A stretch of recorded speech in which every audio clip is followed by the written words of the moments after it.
Bonjour à tous, merci pour votre intérêt pour Vedia. Aujourd'hui, Nicolas Boutet et Olivier Schmitt vont vous présenter les résultats annuels du groupe.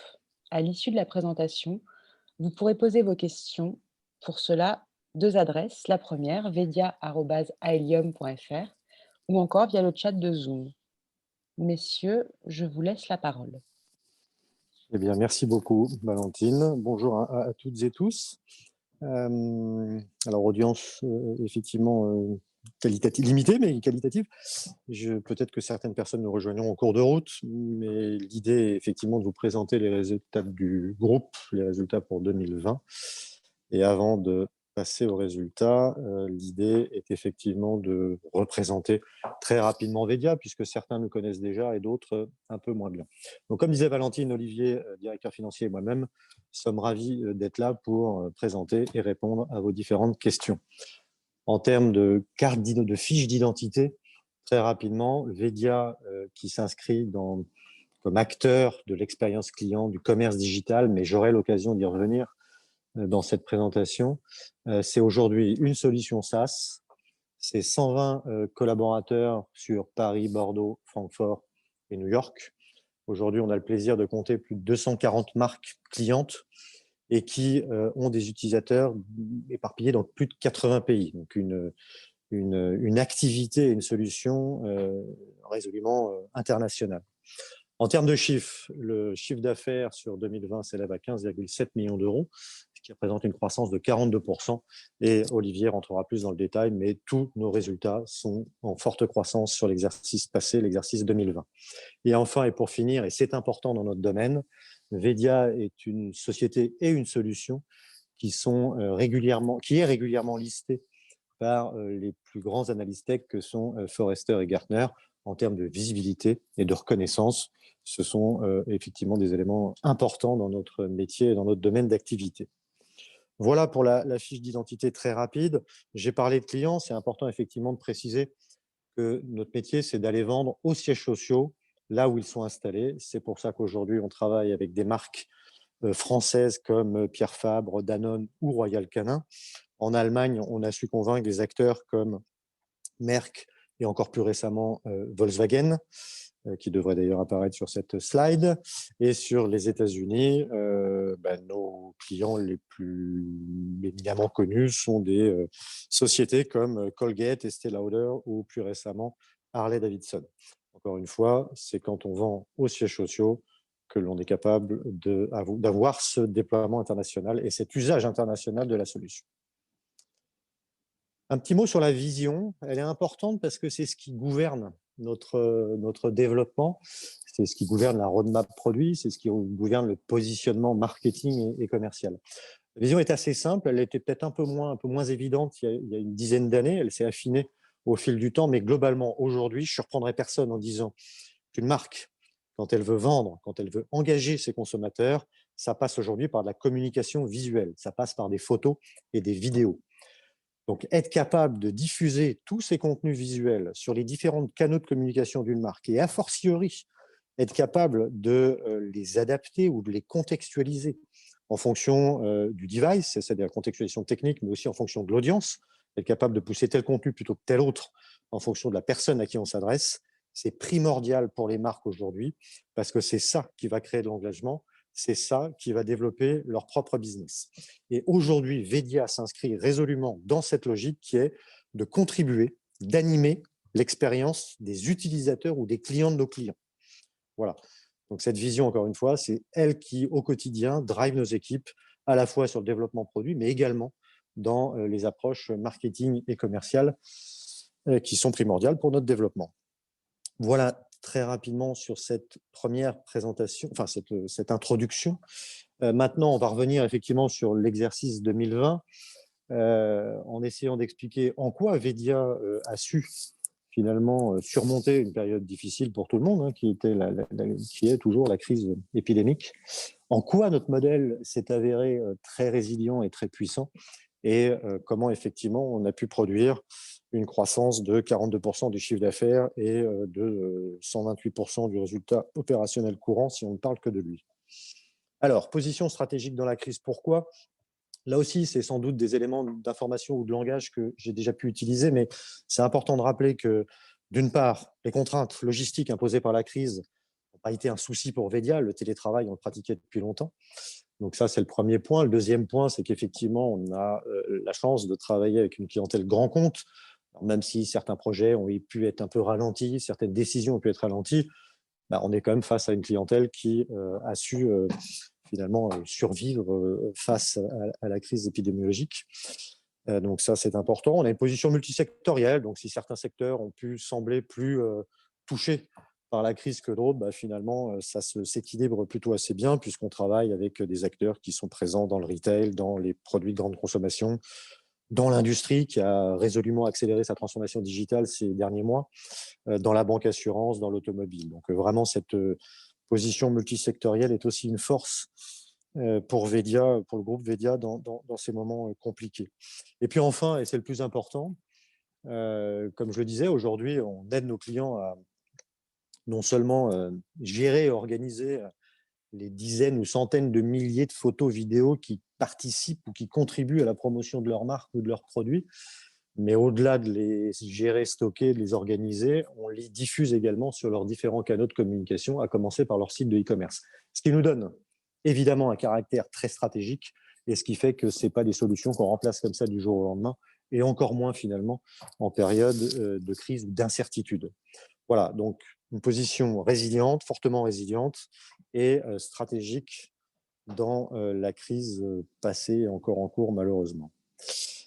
Au-delà de ce contexte délicat, bah, effectivement, on se félicite d'avoir enregistré un certain nombre de réussites. Alors, des réussites qui sont commerciales. On a pu signer avec des acteurs comme Volkswagen, Engie ou Hydro-Québec en pleine pandémie, avec des cycles, des ventes, des process de vente qui sont faits majoritairement à distance. Donc, c'est faisable. On l'a fait.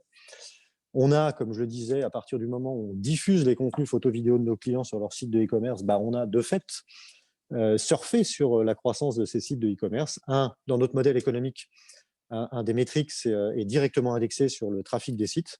Donc, quand les sites e-commerce de nos clients se développent en termes de trafic, Vedia enregistre des revenus additionnels. Donc ça, c'est pour l'aspect un peu financier et commercial. Sur la poursuite des projets, c'est important aussi. Je disais qu'on a pu connaître dans le premier confinement majoritairement quelques arrêts ou en tout cas des projets qui ont été freinés. Mais finalement, tout est reparti et parfois même reparti de façon un peu plus active qu'auparavant parce qu'il y a cette nécessité pour la plupart de nos clients d'accélérer sur le digital et face à la fermeture, dans le cas d'un Leroy Merlin par exemple, des magasins physiques, eh ben, la présence sur le digital est devenue encore plus primordiale ou l'accélération sur le digital est devenue encore plus stratégique. Voilà, et puis on avait eu l'occasion de communiquer également, même dans ces périodes délicates, on a pu déployer des projets comme Harley-Davidson, comme ADO. Il y a eu une accélération de projets également chez Royal Canin. Voilà, donc une situation plutôt très favorable, encore une fois, en dépit d'un contexte qui a été difficile pour certains, moins pour Vedia, il faut bien le reconnaître. Donc croissance sur tous les pays, croissance forte en France, et ça, c'est notamment l'apport de Galilée, société qui a été acquise fin 2019. Et je vais d'ailleurs vous dire quelques mots, puisque l'intégration de Galilée s'est faite de façon très rapide et de façon finalement réussie, puisque on a remis une société qui connaissait certaines difficultés sur les rails en quelques mois. Qu'est-ce qu'on a fait? Des choses très simples, mais efficaces. Repositionnement de l'offre et des messages pour arriver à plus de clarté et plus de focus sur les cibles qui ont de la valeur. On a procédé à quelques recrutements, notamment sur les équipes commerciales. On a surtout mis en place un contrôle de gestion beaucoup plus renforcé. On est dans une activité très classique que Vedia connaît bien, hein, donc avec des indicateurs et des KPI qui sont assez classiques, mais qu'il faut mettre en œuvre et surtout suivre mensuellement. C'est ce qui a été fait par Olivier et par moi-même, et ce qui permet aujourd'hui effectivement d'avoir une plus grande visibilité, puis d'avoir corrigé un certain nombre de défauts, difficultés rencontrées. Voilà, et on a des synergies groupes également qui se sont mises en place, notamment au niveau commercial, avec une vraie complémentarité de cibles à travers des process, des outils. Et tout ça, effectivement, a permis en 2020 D'une part, d'enregistrer chez Galilée une croissance organique relativement soutenue, plus 25%, et surtout de basculer d'une situation de perte à une situation de profit au niveau du résultat net. Voilà, donc tous ces éléments, finalement, ont contribué à l'excellence des résultats 2020, mais je vais, pour ces résultats, passer la parole à Olivier. Voilà, à toi Olivier. Vous m'entendez? Bonjour à tous. Je vais donc maintenant vous commenter les résultats financiers de Vedia sur l'exercice 2020. Je vais commencer par l'activité, le compte de résultats. Donc un chiffre d'affaires de 15,7 millions d'euros. On va dire que le chiffre d'affaires est en progression constante maintenant depuis de nombreuses années. Et le second semestre de 2020 est le meilleur de toute l'histoire de Vedia avec 8,3 millions d'euros. Quels sont les moteurs de cette croissance de chiffre d'affaires, de ces 42% de croissance entre 2019 et 2020? Alors, la croissance externe, on en a parlé avec Galilée, Nicolas vient d'en parler, c'est vrai que c'était intégré un trimestre en 2019 et une année entière en 2020, donc ça explique une partie de la variation, mais pas que, parce que la croissance organique également est robuste. Notamment le chiffre d'affaires récurrent qui est en croissance de 10% sur l'exercice, donc en organique, et le chiffre d'affaires global même entre S1 et S2, donc à isopérimètre, est en croissance de 12%. Ce qui fait, c'est qu'à la fin de l'exercice, on a toujours plus de récurrents, sur les 15,7 millions d'euros. Il y a 8 millions d'euros, un peu plus de 8 millions d'euros qui est du chiffre d'affaires récurrent, à comparer avec les 6 millions d'euros qu'on avait à la fin de l'exercice en 2019. Et le chiffre d'affaires a été multiplié par 2 en 4 ans.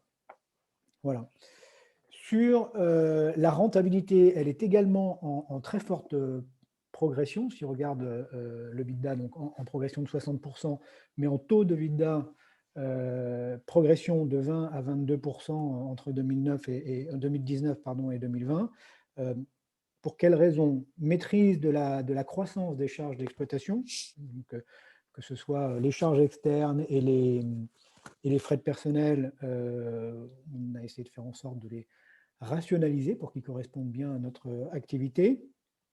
Les marges qui se sont redressées donc, chez Galilée et chez Vedia Germanie également, suite à un travail qui a été fait d'optimisation et de rationalisation des coûts au niveau du groupe. Ce travail étant toujours en cours. Donc un résultat opérationnel courant également en forte progression, 130%, 128% à 1,8 million. Et un résultat net supérieur à 1 million d'euros, ce qui nous a, pour passer du résultat opérationnel courant, il faut prendre en compte des charges financières pour 130 000 euros, 260 000 euros d'impôts, essentiellement de l'impôt différé, et puis ensuite dotation aux écarts d'acquisition. Et un résultat net part du groupe de 900 000 euros après avoir pris en compte les 125 000 euros d'intérêt minoritaire dans le résultat pour les minoritaires de Galilée. Donc tous les indicateurs sont en progression, le résultat net par action, bien entendu, de manière mécanique, puisqu'il n'y a pas eu de dilution cette année. Et ce résultat net part du groupe multiplié par 3 en un an. Voilà. Quand je parle du... Maintenant, si on passe au bilan, ce bilan, il est robuste, il s'est renforcé, il était déjà robuste en 2019, il s'est renforcé sur l'exercice, on a toujours un BFR négatif, cette activité de récurrence avec des contrats qui sont facturés annuellement à terme à échoir crée ce BFR négatif, et même s'il y a eu une grosse croissance des créances clients liées à la croissance de l'activité, pour partie, elle a été absorbée par la croissance des produits constatés d'avance. Du coup, la trésorerie disponible, elle augmente de 1,8 million d'euros pour s'établir à 5,8 millions d'euros au 31/12/2020, et ce, malgré le remboursement d'une seconde tranche d'obligations convertibles, à peu près 400 000 euros sur l'exercice qui a été compensé par un certain nombre de refinancements. Les impôts différés sont stables. Je mentionne juste cette ligne pour préciser qu'il y a encore une partie des déficits fiscaux qui ne sont pas encore activés sur cette ligne-là, et ce qui nous donne un réservoir pour les années à venir. Et enfin, les capitaux propres qui sont en progression de 800 000 euros et qui s'élèvent à 13,2 millions d'euros sur l'exercice. Après distribution de dividendes en 2020 sur les exercices 2019 de 260 000 euros, dividendes dont la reconduction est proposée pour l'exercice 2020, ce qui nous amène à une dette nette sur fonds propres négative de moins 20%, donc une très forte capacité d'emprunt. Si je parle maintenant de la trésorerie, pour voir comment elle a évolué sur l'exercice, donc on avait 4 millions de trésorerie à l'ouverture, de trésorerie disponible. Sur ces 4 millions, l'activité a dégagé 3 millions d'euros, bon résultat, BFR négatif, 3 millions d'euros sur l'exercice de flux d'exploitation. Une grosse partie de ces flux ont été réinvestis en R&D, puisqu'on est éditeur de logiciels, il faut consacrer une grosse partie de son chiffre d'affaires aux produits futurs, donc à la R&D. Les flux financiers étant neutres, le remboursement des obligations convertibles et des emprunts et les dividendes qui représentent au global 1 million d'euros ayant été compensés par des nouveaux emprunts à hauteur de 1,1 million d'euros, ce qui nous amène à une trésorerie de clôture de 5,8 millions d'euros. Donc, en conclusion, sur ces chiffres, un très bon exercice 2020, progression de tous les indicateurs, le chiffre d'affaires, les marges, la rentabilité, la trésorerie, les cash flows, renforcement de la structure du bilan, et ce qui nous permet d'avoir une capacité d'emprunt qui est meilleure au 31 décembre 2020 qu'elle ne l'était au 31 décembre 2019, et pertinence des opérations de croissance externe passées, donc que ce soit Vedia Germany il y a maintenant 3 ans, comme Galilée cette année, qui pèsent de façon très positive sur les résultats. Donc voilà ce qu'il en est pour 2020. Maintenant, je vais redonner la main à Nicolas, qui va nous parler un petit peu de l'avenir.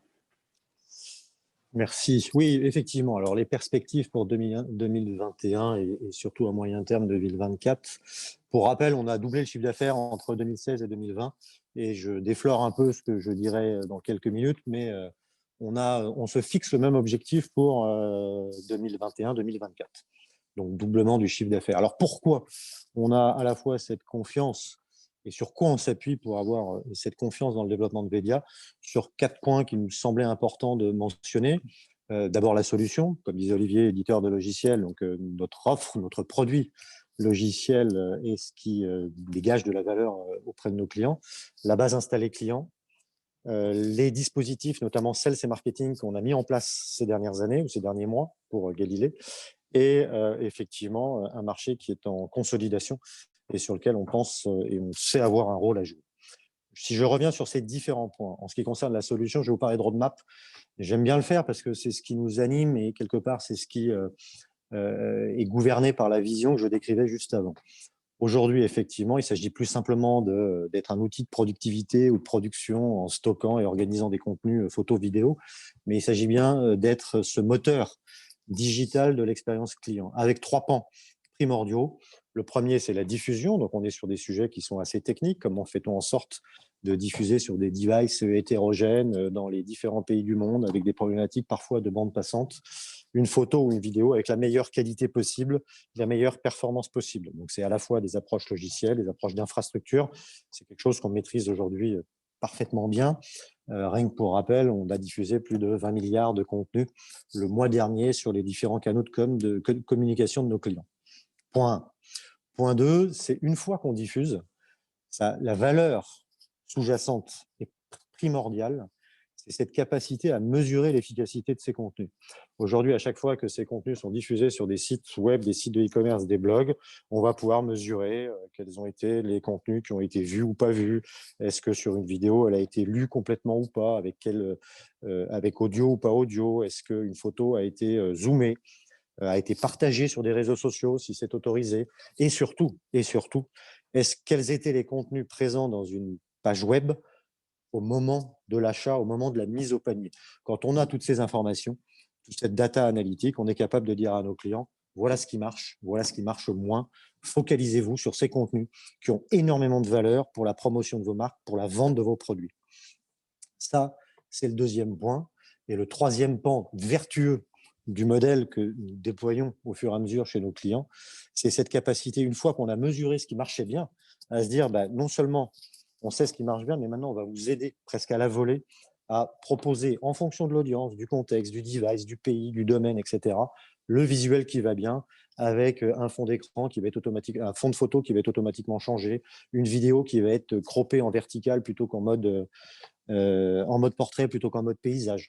Tous ces éléments de personnalisation et de contextualisation qui vont rendre le contenu visuel encore plus efficace en termes de vente.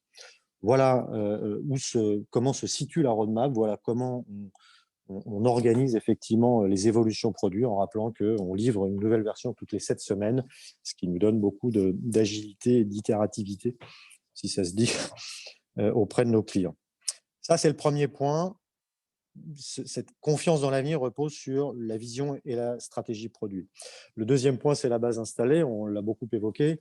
240 marques, 8 millions d'euros de revenus récurrents, beaucoup d'upsell. Alors, upsell, développement commercial possible, puisque tout cet aspect diffusion est assez récent et on est loin d'avoir d'équiper nos clients avec cette logique de diffusion, l'ensemble de nos clients avec cette logique de diffusion. Donc, il y a encore beaucoup de développement potentiel. Ça, c'est vrai sur l'aspect licence. Et comme je disais tout à l'heure, en plus, c'est directement indexé sur le trafic des sites web ou des sites de e-commerce de nos clients qui sont naturellement en augmentation. Donc, nos revenus augmentent avec.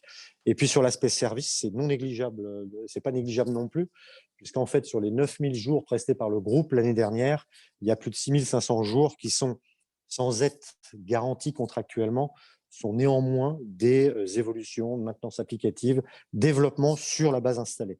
Donc là aussi, sauf catastrophe industrielle, en toute logique, c'est un volume de services qu'on continuera d'assurer année après année, et en tout cas pour 2021. Ça, c'est pour la base installée. Troisième point, la conquête. La conquête, elle passe effectivement par du marketing et du commerce, bien évidemment. Il faut savoir aujourd'hui que nos cibles sont nommément identifiées. On a un certain nombre de grands comptes en France, sur le territoire Allemagne, Autriche et sur les US qui sont identifiés. Pareil sur Galilée, qui est très complémentaire de Vega, elle s'adresse à une cible ETI. Donc là, on a encore une fois identifié, nommé les différents comptes, les contacts auxquels on doit s'adresser, responsables marketing, responsables digitaux.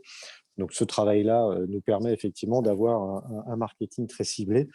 Pour rappel, en termes de dispositifs, aujourd'hui, c'est près de 27 personnes en sales et marketing, à la fois sur du marketing. Ce qu'on appelle SDR, c'est ce travail d'outbound marketing, d'inside sales, enfin bref, de prospection auprès d'une cible, encore une fois, que l'on connaît, qu'on sait nommer. Et puis, un travail de sales et pre-sales avec une vente qui est très consultative. Donc, on a une vraie machine de guerre au niveau market et sales, avec une stratégie, alors qu'on a en anglais, désolé, mais qu'on appelle inbound, où on draine du trafic sur nos différents sites web notamment. Et puis, outbound, puisque je le rappelle, quand on connaît ces cibles, charge à nous, effectivement, et à ces SDR que je citais, d'aller prospecter dans le dur ces différents comptes potentiels. Voilà pour le troisième point. Et quatrième aspect ou quatrième moteur d'une croissance, de la croissance à venir, c'est la croissance externe. On a aujourd'hui là aussi fait un travail d'identification des cibles, alors à la fois dans le domaine de Vedia, dans des domaines connexes, en Europe, donc 450 cibles, avec un process que l'on veut le plus industriel possible, entre guillemets, même si c'est la croissance externe est une histoire d'homme avant tout, mais donc de contact, de qualification, de présentation, de due deal, et avec un conseil d'administration très présent sur ces sujets et très challenging pour le comité de direction Vedia, et donc qui nous permet effectivement de faire, j'espère en tout cas, les bons choix, et en tout cas d'essayer de reproduire ce qui a été fait pour Galilée, qui s'avère être une opération extraordinairement relutive pour les actionnaires. Au-delà de ça, on a des moyens financiers, et je l'espère là aussi, un savoir-faire d'intégration qui a été avéré, qui a été prouvé dans le passé. Donc ça fait partie des sujets que l'on adressera dans les années qui viennent. Si je résume tout ça, en termes de perspective, on a donc une offre que l'on veut en adéquation par définition avec son marché, et en tout cas qui évolue de façon permanente pour s'inscrire dans une vision qui est aujourd'hui très claire. On a un socle de revenus pérennes qui représente pas loin de 14 millions d'euros de chiffre d'affaires, des perspectives d'upsell liées au développement ou déploiement de cette logique de diffusion des contenus, de conquête également. Alors, on espérait une sortie de crise un peu plus rapide que celle que l'on constate aujourd'hui. Il ne faut pas se leurrer, ça ralentit certains cycles de décision. Mais peu importe, nos perspectives commerciales restent très bien orientées. Et puis, des projets de croissance externe qui sont possibles sur un marché qui reste en consolidation. D'où cet objectif moyen terme, horizon 2024, d'à nouveau doubler le chiffre d'affaires et de reproduire la performance qui a été réalisée entre 2016 et 2020, et donc d'être capable de maintenir, enfin d'être sur ce doublement d'activité à horizon 2024, tout en maintenant nos résultats et notre rentabilité. Voilà, j'ai essayé de résumer assez rapidement le positionnement de Vedia, les chiffres, ce qu'a fait Olivier, et les perspectives. Mais nous sommes bien évidemment à votre disposition, Olivier et moi, si vous avez des questions. Merci encore et nous attendons vos questions. Alors, nous en avons d'ores et déjà reçu. La première, nous parlions donc des croissances externes avec Galilée. La crise a dû créer des opportunités. Envisagez-vous d'ores et déjà de nouvelles opérations de croissance externe en 2021? Donc, je pense que la question est, est-ce qu'il y en a déjà qui sont identifiés? La réponse est envisagée, oui. Après, effectivement, on est sur des sujets dont le planning ne se décrète pas. On est, je rappelle, sur des sociétés autour de entre 5 et 10 millions d'euros de chiffre d'affaires qui sont souvent détenus par leurs fondateurs, encore managés par leurs fondateurs. Tout ça pour dire qu'il y a un petit côté affectif qui parfois ralentit un peu les dossiers. Et puis, il y a un autre élément qui a pu ralentir les dossiers, c'est ces dossiers d'acquisition, c'est évidemment la crise épidémique, puisque on aime bien rencontrer droit dans les yeux les personnes avec qui on va faire un bout de chemin, et que ça n'a pas été possible ces derniers mois, donc ça a pu retarder certains dossiers. Mais oui, on s'inscrit dans cette logique de consolidation. On espère bien évidemment déboucler un dossier sur l'exercice 2021, mais en aucun cas on se forcera à le faire parce qu'il s'agirait de tenir un planning. Il faut que ça corresponde aux valeurs et aux métiers de Vedia. Alors, du coup, Nicolas, je rebondis sur cette mention de difficulté à vous déplacer. Il y a un actionnaire aimerait connaître l'impact que cela a pu avoir sur le business, notamment à l'international. Alors, bonne question. Alors, le premier impact, c'est qu'on a beaucoup baissé nos frais de déplacement. Ça, c'est un impact sur les charges. Mais plus sérieusement, alors, au niveau de l'activité, bien évidemment, comme je le disais, la Covid, de façon générale, a ralenti les process de décision, notamment dans le cadre d'appels d'offres, et on ne vend qu'à travers des appels d'offres. Donc, pour autant, la distance, ou les confinements, ou l'incapacité de se déplacer n'a pas changé grand-chose, puisque la plupart des soutenances, des remises de propositions, etc., se sont faites à distance par vidéo, Zoom ou autre. Et pour info, on a signé des clients comme Hydro-Québec au Canada sans jamais se déplacer. On a signé un client comme Volkswagen, alors un peu plus près de chez nous, mais en Allemagne sans jamais se déplacer. On a déployé un projet comme Harley-Davidson aux US sans jamais se déplacer. Donc non, quand on est sur des process commerciaux et des process de déploiement projet, la distance ou la distanciation peut freiner, mais n'empêche pas d'avancer. Voilà. C'est plus compliqué, comme je le disais, je trouve, sur des processus d'acquisition.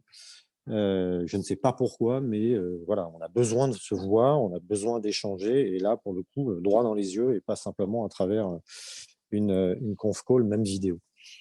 Voilà, donc assez peu d'impact sur le business, au-delà d'un impact générique qui est les choses se sont un peu ralenties pendant les différents confinements et reconfinements.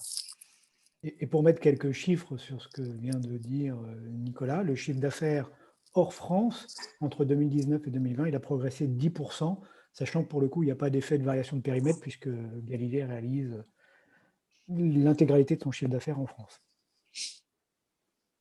Merci beaucoup.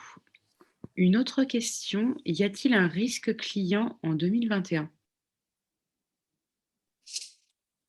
Non. Enfin, je réfléchis à la question en même temps que je réponds. Un risque client, non. Comme je le rappelais en introduction, en préambule, on est alors essentiellement sur une clientèle grand compte. Quand on dit qu'on est sur 85% de grand compte, ça veut dire que par définition, il y a 15% de comptes de taille moyenne.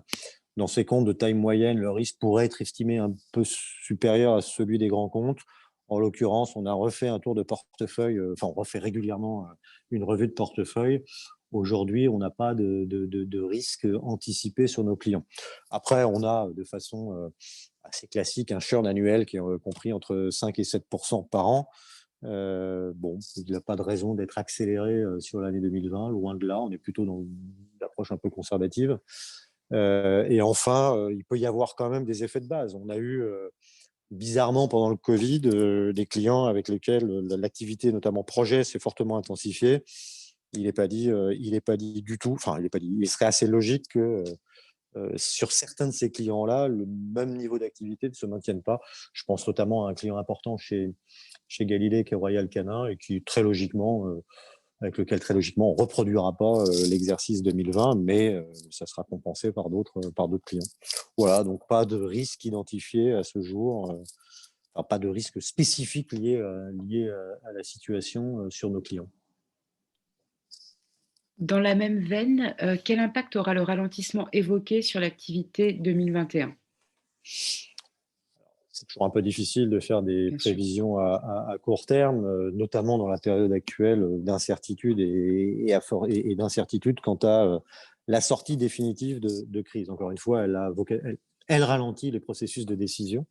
On a un certain nombre de closings en cours de projets potentiels en cours de closing. La dernière fois qu'il y a eu un reconfinement, certaines soutenances ont été déplanifiées ou repoussées, certaines décisions clients ont été repoussées.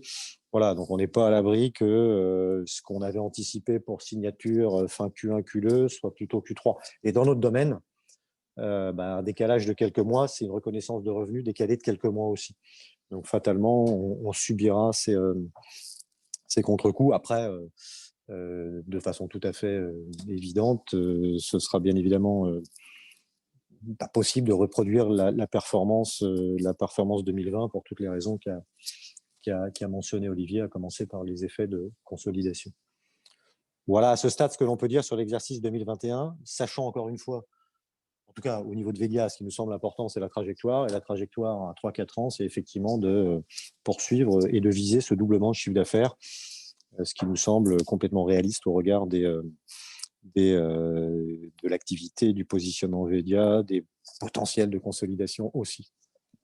Voilà pour ce qui est ma réponse. Quelle est la part des effets de change en 2020?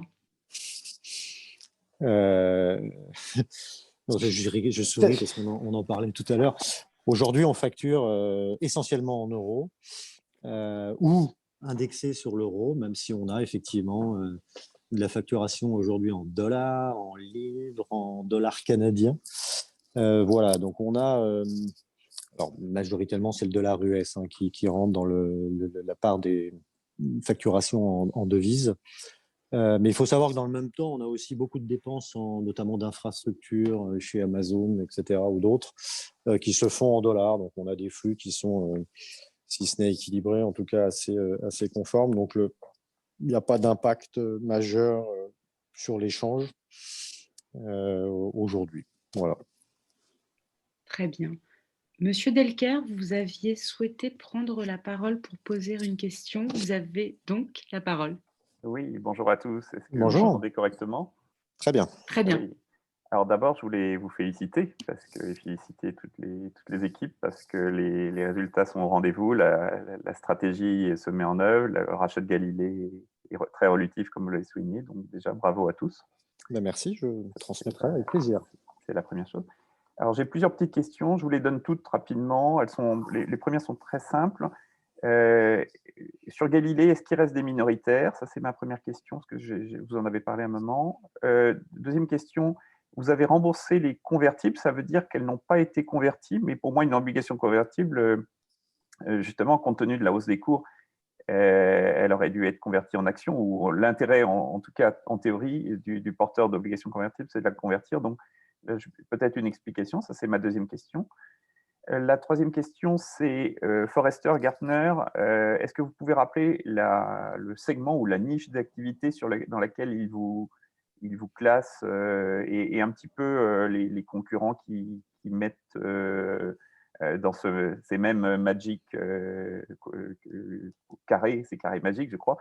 Et du coup, aussi comprendre, quand vous parlez des cibles que vous avez identifiées, est-ce que ces cibles ont déjà un logiciel qui permet, qui permet les échanges d'images et de fichiers que que vous proposez? Ou est-ce qu'elles n'ont rien? Ou est-ce qu'il faut sortir une solution moins performante que la vôtre? Et puis enfin, une ou deux questions plus prospectives sur l'avenir, c'est finalement, qu'est-ce qui vous freine pour aller plus vite? Est-ce que si vous utilisiez peut-être des intégrateurs, des consultants externes, d'ouvrir d'autres bureaux, je ne sais pas, qu'est-ce qui vous permettrait d'accélérer encore un petit peu commercialement? Et puis, je crois que j'ai fait déjà le tour de mes petites questions et je vous en remercie. D'accord. Très bien. Écoutez, dans l'ordre, minoritaire Galilée. Donc aujourd'hui, Vedia détient 51% de Galilée, donc 49% reste dans les mains des managers, hein, salariés managers. On s'était donné 24 mois, donc 2 ans après l'acquisition, pour statuer sur le sort de ces 49% restants, avec de façon très claire, hein, 2 options possibles et qui restent aujourd'hui, enfin assez théoriques. C'est d'une part consolidation, c'est-à-dire reprendre les 49% restants parce qu'il y a de vraies logiques, de vraies synergies, etc. Ou au contraire se dire, est-ce que ces 2 ans en commun ont juste montré des partenariats commerciaux et finalement assez peu de synergie. Voilà. Donc ça reste sain de se laisser encore un peu de temps pour voir quel est l'avenir de ce mariage. Pourquoi je dis ça? C'est parce qu'effectivement, on était, et ça reviendra, je rebouclerai avec une de vos questions sur les cibles, c'est qu'on est sur des métiers alors, avec beaucoup de vertus parce que très complémentaires en termes d'offres, en termes de positionnement client. Mais quand il y a trop de complémentarité, il y a peut-être un peu moins de synergie. Donc on se laisse le temps et on fera le bilan en fin d'année Et pour compléter, 2000. Ouais. du coup, il n'y a pas de système d'options d'achat, d'options de vente, d'earn-out qui vous permettrait de manière certaine, si c'était bien le choix du conseil de racheter les minoritaires, il n'y a rien qui est spécifique Non, aujourd'hui il n'y prévu? a rien de spécifique. Vedia détient la majorité et le contrôle et majorité, enfin, et donc un blocage. Mais effectivement, on n'avait rien statué. Ce qui aurait statué aurait contraint à déjà déterminer les parités, les modalités, etc., sans même avoir ce recul sur l'activité. Donc c'est un choix volontaire et assumé qu'on a fait de ne pas trop statuer sur l'avenir de ces 49%.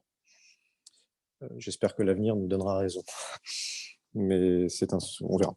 Sur les OC, vous avez raison, si ce n'est que les OC étaient un petit peu particulières puisque la conversion ne pouvait être faite qu'avec l'accord des 2 parties. Voilà.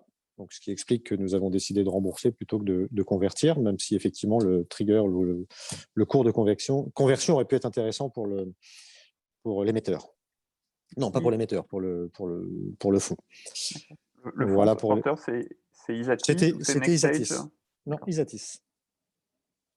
Donc oui, c'est Isatis. C'était BNP Paribas à l'époque et est devenu Isatis entre-temps.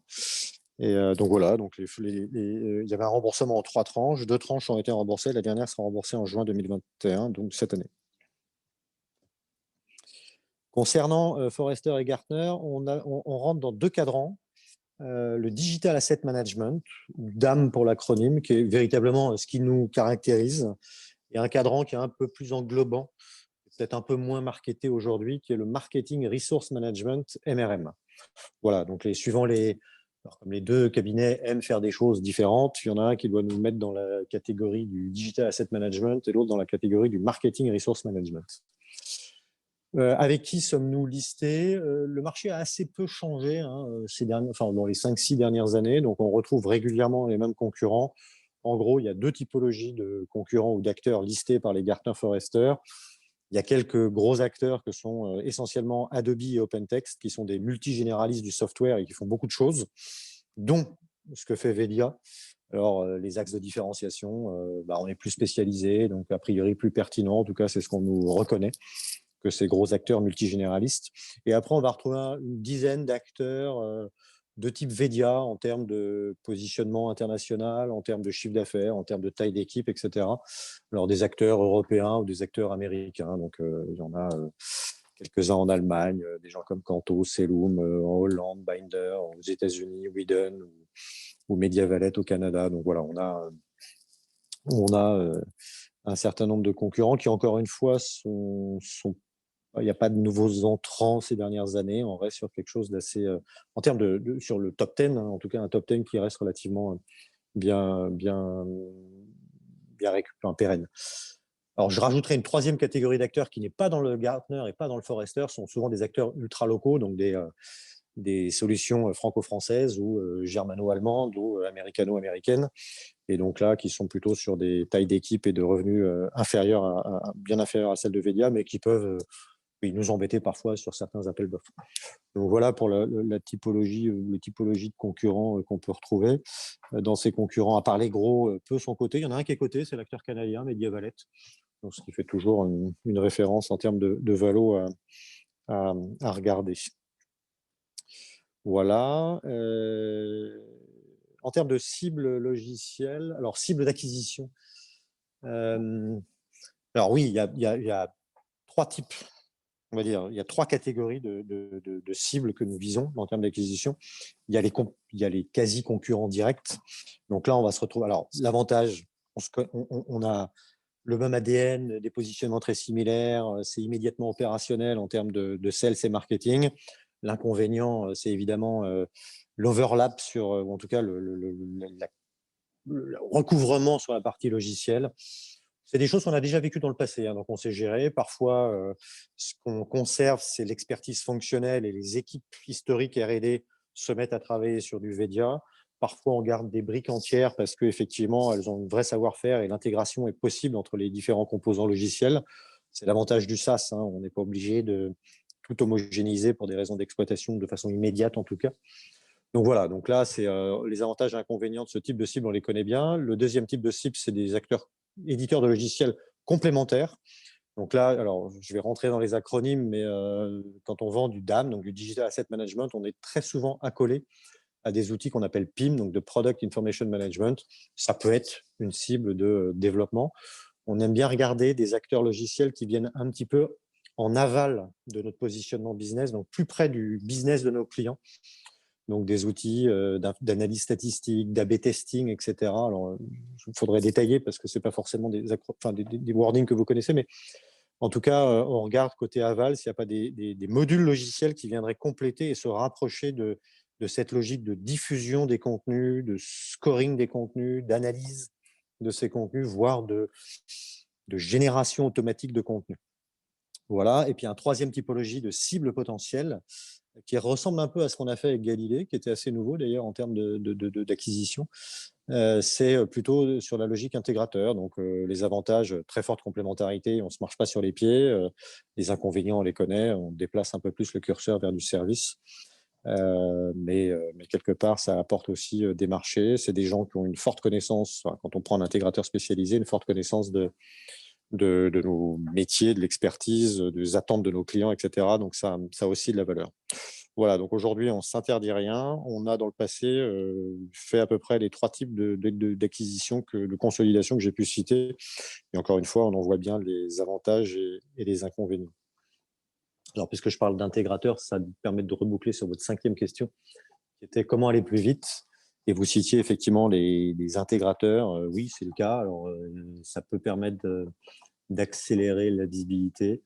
Pendant longtemps, les très gros intégrateurs ne s'intéressaient peu à notre domaine. Depuis quelques mois, il y a un fort appétit des Accenture, Cognizant et autres pour notre métier. Pourquoi ?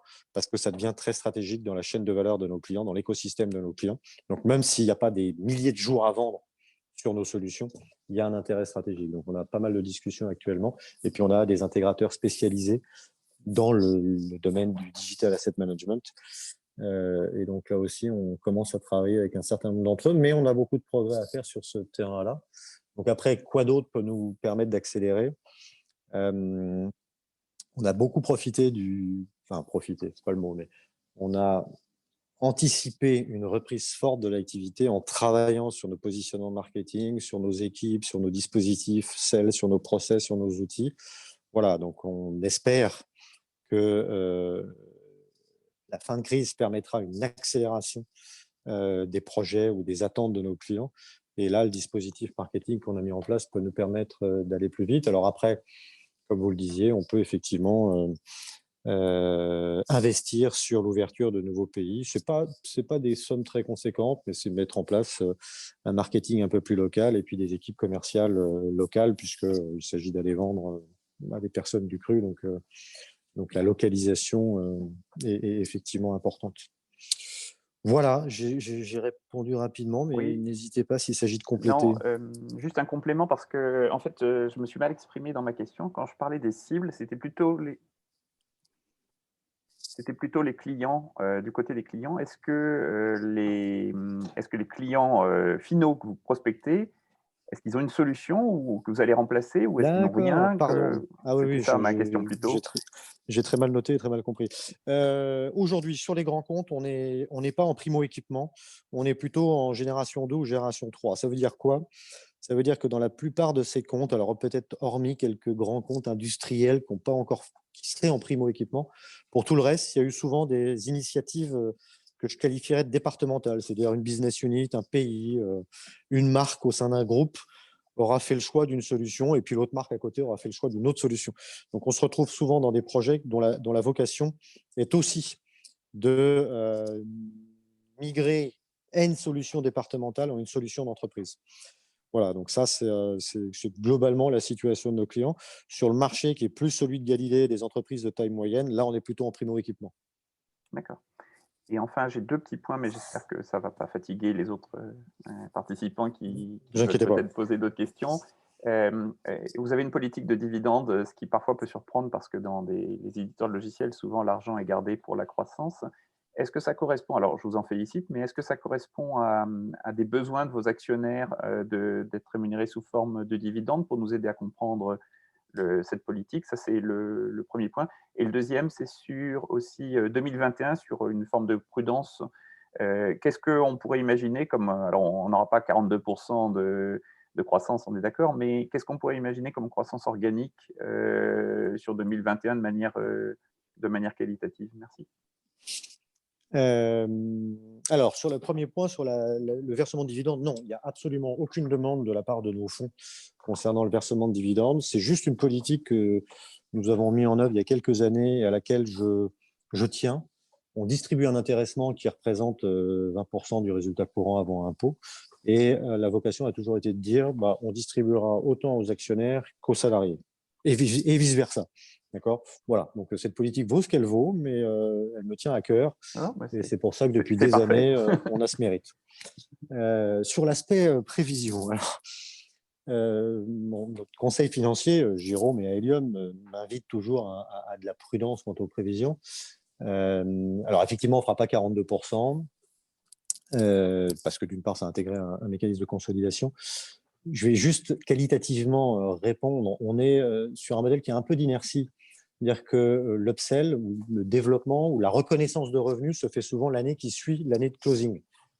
On ne va pas se mentir, en 2020, on a signé un nombre de nouveaux clients inférieur à une année normale. Ça va se ressentir un peu sur la croissance 2021. Il y a effectivement cette situation épidémique qui n'en finit pas de finir. Et donc, malheureusement, on a encore des décisions. On avait pas mal de on a fait 2 beaux closings en Q1. Dans le luxe d'une part et dans l'automobile d'autre part. Alors luxe en France et automobile au UK. Mais on aimerait que ça soit... on attendait à ce que ce soit un peu plus actif. La situation ne le permet pas. Et le troisième, je le citais tout à l'heure, il y a un petit effet de base, notamment chez Galilée, avec de grosses activités projets qui, de façon très logique, auront du mal à se poursuivre au même niveau en 2021 et qu'il faudra compenser par autre chose. Voilà, donc si je vous dis que c'est entre 0 et 42%, ça ne va pas vous faire plaisir. Mais non, ce sera une année de consolidation sur ce niveau de chiffre d'affaires, tout en sachant qu'on travaille activement à de la croissance externe qui, pour moi, nous fait partie du mix de croissance et qu'on espère bien arriver à déboucler un dossier dans les mois qui viennent. Voilà. Non, merci beaucoup.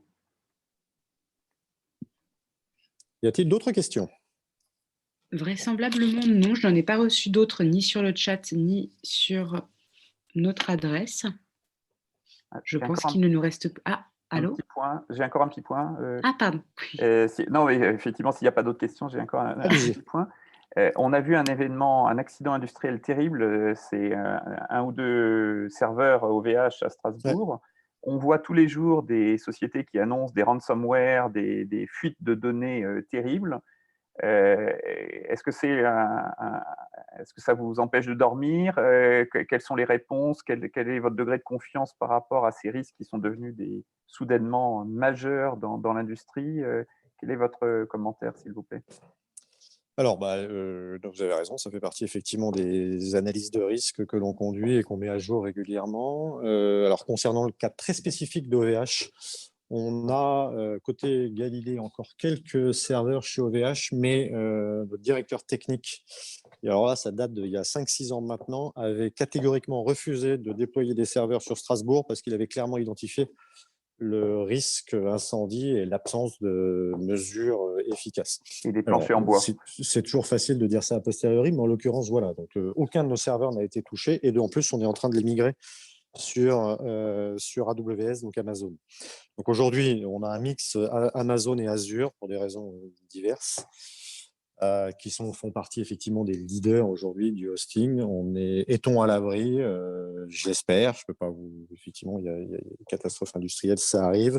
Aujourd'hui, effectivement, les mesures anti-incendie de ces deux acteurs n'ont rien à voir avec ce qui était fait sur Strasbourg en l'occurrence. Les problématiques de backup sont faites de telle façon qu'ils ne sont jamais stockés sur le même site. Voilà, donc on a en permanence une revue de risques. Et on espère avoir tout anticipé au cas où ça devrait se présenter. Sur la partie ransomware, alors, sans minimiser, je dirais, la criticité des contenus qu'on manipule, ça en reste des contenus qui ont vocation à devenir publics. Donc, ça réduit un peu Ah oui. notre part de risque. On n'est pas sur des contenus confidentiels, c'est des contenus de communication. Donc, un contenu de com, de toute façon, il finit sur un site web, sur un réseau social, sur un site de e-commerce. Donc, de ce point de vue-là, ça, j'imagine, minimise l'intérêt de hackers pour vu la typologie de contenu qu'on manipule. Mais bon, ça fait partie des sujets sur lesquels nos clients nous interrogent régulièrement et ça fait partie des sujets sur lesquels, jusqu'à maintenant, on arrive à leur apporter des réponses convaincantes. Voilà. Et enfin, un point sur l'intéressement, l'alignement des intérêts. Est-ce que vous pouvez nous rappeler vous-même et l'équipe de direction quel est l'alignement des intérêts? C'est-à-dire, à quelle hauteur est-elle actionnaire aujourd'hui de Wedia et dans quelle mesure vous disposez éventuellement, ou les équipes disposent d'éléments le terme me manque, qui se transforment en capital, des éléments dilutifs de type action gratuite ou option susceptibles aussi de vous donner envie de travailler pour les actionnaires minoritaires et majoritaires. Oui, tout à fait. Aujourd'hui, on doit avoir pas loin de 25% du capital qui est dans les mains de salariés, managers, salariés, managers, sur une quinzaine de personnes à peu près. Régulièrement, on met en place des actions gratuites. Au jour d'aujourd'hui, tout a été débouclé, donc il n'y a pas de plan en cours pour le moment. Donc, il n'y a rien de dilutif à attendre dans les années qui viennent, sauf à remettre en place un plan. Voilà, donc on a des mécanismes d'action gratuite qui régulièrement viennent intéresser les managers et on a également un certain nombre au-delà du management et du CODIR, un certain nombre de salariés qui sont actionnaires de Vedia. Donc, à hauteur de 25% à peu près au total. Est-ce que ça répond à… 25 plus 25 ou au total 25? Non, 25 au total, salariés managers. D'accord. Voilà, le reste étant détenu à 50, 55, 60 par des fonds. Et on a aujourd'hui, au dernier TPI, pas loin de 20% de vrais flottants, même si la définition est toujours délicate. Voilà, de personnes, de particuliers qui détiennent quelques dizaines ou quelques centaines d'actions. Merci beaucoup. Je ne sais pas, peut-être tant mieux. On manque de benchmark sur ces sujets-là.